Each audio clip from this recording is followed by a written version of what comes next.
The kind of anxiety that he's saying, don't be anxious about anything. He's saying, don't worry to the point of distrust in God about anything.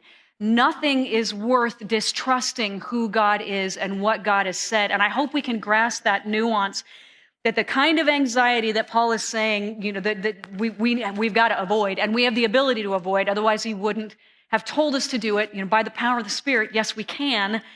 Worry that is leading us away from trust. And what I'm going to ask you to please do not hear me say that all anxiety is a lack of trust. That is absolutely not what I'm saying.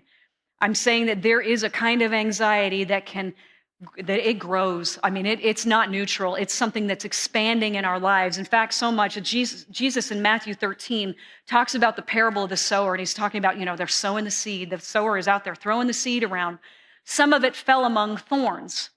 And later in Matthew 13, when he had to explain it to the disciples about, what did that mean? He says that the seed that was sown among thorns were the cares of this life, the merimneo of this life. And then the desire for riches, like those two things grew up like thorns and choked the word.